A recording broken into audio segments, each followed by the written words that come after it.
Vamos a continuar con el aprendizaje y en esta ocasión vamos a ver un elemento el cual nos servirá para realizar acciones, debido a que los métodos y funciones pueden equivalerse a lo que sería un verbo, una acción la cual va a desencadenar una ejecución en esa clase o en ese programa. Por ende, los métodos se estructuran en elementos de tipo clase, de tipo estructura, de tipo record, y también se utilizan para crear una plantilla en una interfaz o en un delegado. Los métodos en sí son una instrucción en un bloque de código en el cual uno ingresa elementos que se van a ejecutar cada vez que nosotros llamemos a ese método. Entonces vamos a dar una breve explicación aquí en Charlab, pero antes de ello vamos a dar un pequeño repaso más gráfico al documento en Notion para que tengamos más claro lo que les acabo de decir. Entonces aquí tengo otro documento llamado métodos que dice que son una funcionalidad de un verbo prácticamente, las cuales junto a ella un objeto hace una acción. El objeto es nuestra clase. Nuestro programa se divide en múltiples clases, estructuras y elementos que llegan a ser un objeto o un dato que tiene una lógica. Entonces, son un elemento crucial debido a que ello podemos realizar distintos tipos de lógica, ¿ok? Entonces, ¿cómo se emplea un método? Es un bloque de código, como aquí dice, que posee un enunciado. El enunciado es el nombre de dicho método. Como cuando hacemos una variable, tenemos que definirle un nombre. Claro está, se utiliza la letra mayúscula al principio y si hay otra palabra que componga ese enunciado, también se pondrá con letra mayúscula. Entonces, eso se le llama Pascal Case, ¿ok? Él va a utilizar un nivel de acceso, este método va a utilizar un nivel de acceso.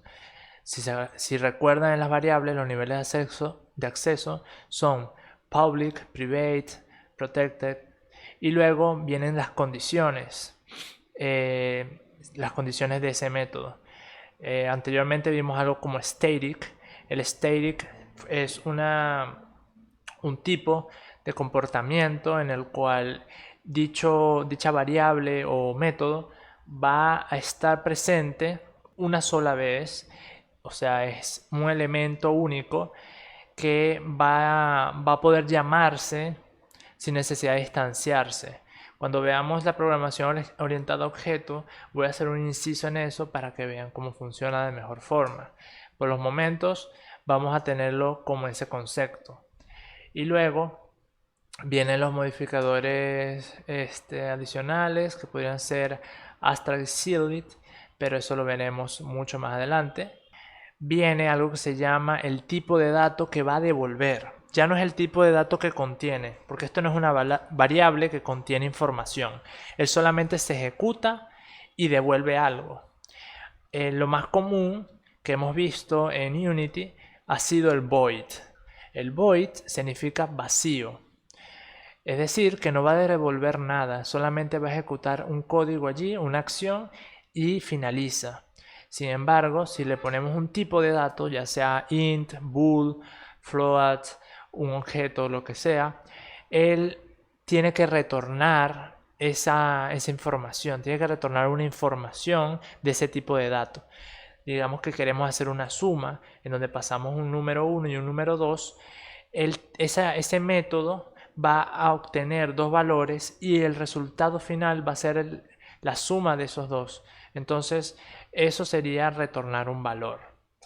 Aquí hay un ejemplo conciso de que dice comparar riqueza, donde pasamos persona 1 con persona 2 y dentro de aquí estamos viendo algo que se llama condicionales o instrucciones de condición, en donde vemos que equivalimos la persona 1, su dinero, con la persona 2. Si la persona 1 es mayor a la persona 2, va a decir que la primera persona tiene más dinero.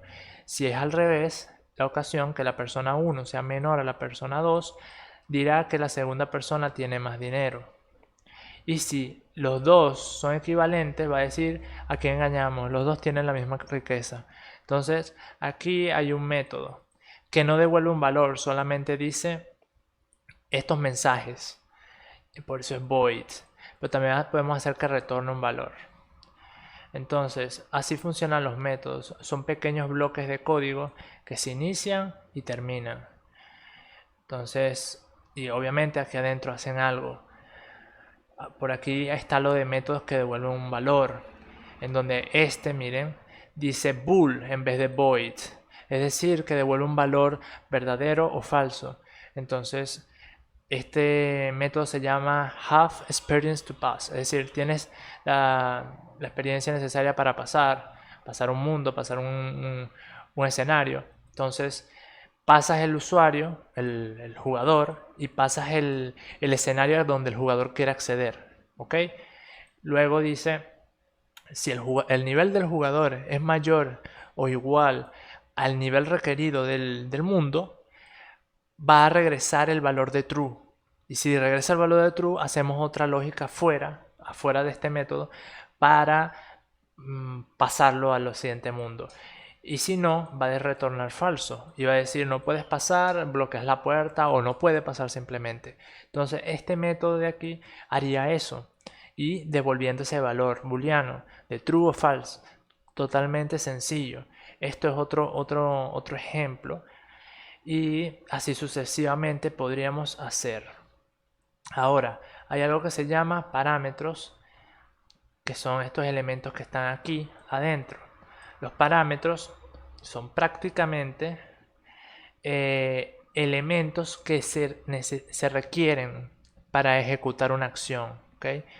Aquí dice, los métodos pueden contener parámetros que son variables temporales. Son temporales porque nosotros pasamos allí una información y ejecutamos esa lógica y luego salimos. Son temporales allí y que provienen de un contexto exterior. Es decir, son suministrados de otro lugar y se usarán en la lógica interna del método. Esto es prácticamente lo que hacemos aquí. Solamente que aquí hay una pequeña alteración, que pueden haber pequeñas alteraciones del producto, pero bueno, prácticamente lo que nosotros pasemos por aquí entrará aquí adentro y hará una lógica y luego dará un resultado si aquí tiene un valor, y si no, solamente lo ejecutará con los datos que le suministramos. Y es obligatorio. Cuando nosotros en un método hacemos estos parámetros, este método sí o sí va a necesitar de esos parámetros porque es la lógica que está aquí adentro. Y bueno, cuando queremos, esto es declarar, hay que aclarar que esto es declarar el método. Usar el método, no hay que escribir todo esto de nuevo. Para usar el método solamente tienes que escribir esta parte del contexto y rellenando estos parámetros. Al rellenar los parámetros se le dice argumentos y lo podemos ver aquí. Mira, aquí está Grand Store. Es otro método que se llama Grand Store y adentro tenemos una persona, el dinero de esa persona, del traveler, y el dinero de la persona que se llama chef. Aquí hay 50 y 75. Y estamos llamando ahora al método compare richest, que está aquí. Entonces, en vez de poner person 1 y person 2, no se coloca esto. Este es el requerimiento. Requiere una persona y requiere otra persona. Esto es solamente temporal. Entonces, se le pasa a traveler, que es una persona, y a chef, que es otra persona. Y ahí hace una lógica. Entran aquí, verifican todo esto y suelta el mensaje que vaya a soltar. Aquí debería soltar: el chef tiene más dinero que el traveler. El chef tiene más dinero que el traveler. Entonces, con eso ya tenemos una noción de lo que es. Pero vamos a ponerlo en práctica porque esto no es tan sencillo de ver si no se pone en práctica. Entonces, nuevamente en SharLab vamos a dar rienda suelta a lo que sería eso de métodos y funciones. Por ejemplo, esto de aquí, este public static void main, ya es un método. Solamente que en los proyectos de consola de C# se necesita obligatoriamente un método llamado main que cumpla este parámetro estático para que sea el punto de entrada de nuestro programa. Entonces, por eso está así, ¿ok? Esto es solamente es pura semántica de C#. Entonces, aquí abajo podríamos crear los métodos. Hay que hacerlo estático porque lo vamos a usar aquí adentro. Public static, y vamos a ponerle, qué sé yo, una multiplicación por 3. Multiply for 3. O vamos a ponerle cubic pow. Okay, cubic pow. Que va a necesitar un número que vamos a utilizar allá adentro. Entonces él va a requerir un valor flotante, porque pueden ser hasta decimales, y aquí adentro le vamos a poner el nombre de number, el número que necesita este método. Este método necesita un número, ¿ok? Float number. Y aquí vamos a hacer un console.writeLine directamente. Console.writeLine. Recuerden que el console.writeLine es para escribir en esta pantallita de aquí. Y en vez de poner estas dos comillas, o bueno, vamos a poner aquí un texto. El resultado es más number por 3. Claro que esto no es así. Podría ser así.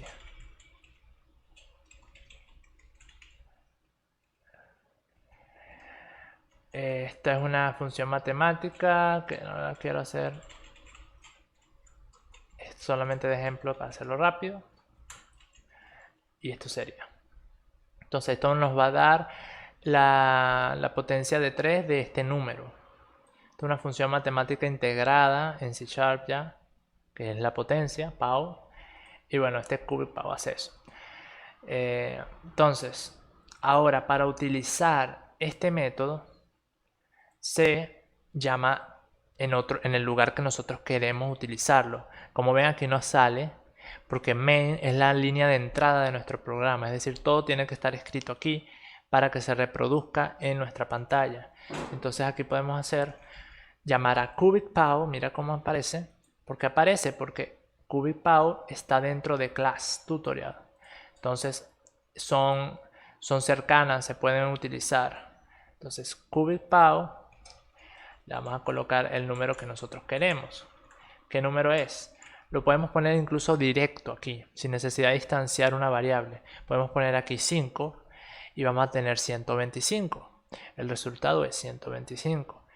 Entonces si ponemos aquí 2, el resultado es 8. Y así sucesivamente. Está entrando aquí, como vemos, en la flecha verde, entrando y ejecutando esta línea de código, y luego sale de nuevo, obviamente, y dice el resultado es 8. Ahora, esto sería un método que es vacío, no devuelve un valor, y tenemos este mensaje así.